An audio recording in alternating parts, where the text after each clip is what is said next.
This company was once worth $47 billion.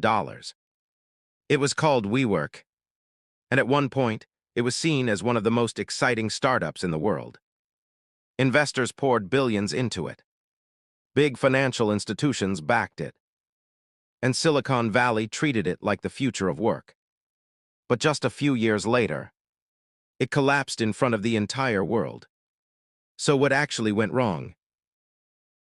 Back in 2010, WeWork was founded by Adam Neumann and Miguel McKelvey. The idea was simple: shared office spaces for startups, freelancers, and small companies. Instead of renting full buildings, people could rent flexible workspaces together. But WeWork didn't position itself as a real estate company. It positioned itself as a movement, a company that was reinventing how humans work. And that idea worked extremely well. The offices looked modern, the branding felt futuristic, and investors quickly started paying attention. Even during rapid growth, WeWork was losing massive amounts of money. The business model had a structural problem. It signed long-term office leases, but rented spaces on much shorter contracts. That meant high fixed costs but unstable income. If growth slowed down, expenses would remain the same. At the same time, expansion was extremely expensive. Every new city meant new leases, renovations, and operating costs. So even as revenue grew, losses grew alongside it. Still, investors kept funding the company because the growth story looked unstoppable. And during that era in Silicon Valley, many companies were valued more on growth than profitability. As long as expansion continued, many believed profits could come later. But in 2019, everything changed. WeWork prepared to go public through an IPO. An IPO is when a private company sells shares to the public for the first time. And once that process begins, a company must reveal its real financial data. When WeWork's IPO documents were reviewed in 2019, the reaction was immediate. The company had lost billions of dollars. Its governance structure raised serious concerns, and investors began questioning why it was being valued like a tech company instead of a real estate business.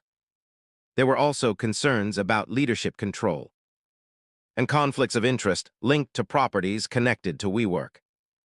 This is where the difference between private and public investors became clear. Private investors had focused on growth and vision, but public investors focused on profitability, structure, and risk.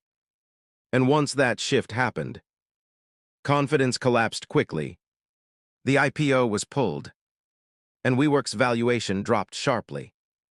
The failure of WeWork wasn't caused by a single mistake. It was a combination of three major problems. One, business model problem.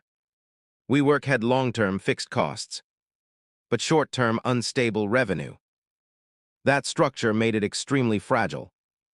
Two, culture and leadership problem. The company prioritized storytelling and expansion over financial discipline and sustainability.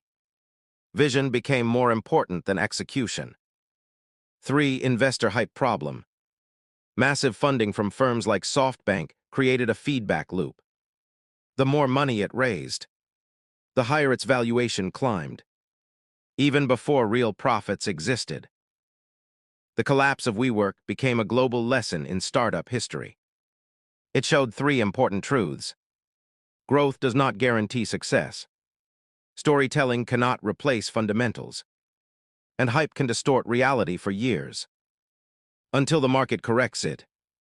Today, the story of WeWork is still studied worldwide. Not because it succeeded, but because it failed so publicly. And it leaves one final question. How many companies today are still being valued more on belief than on reality?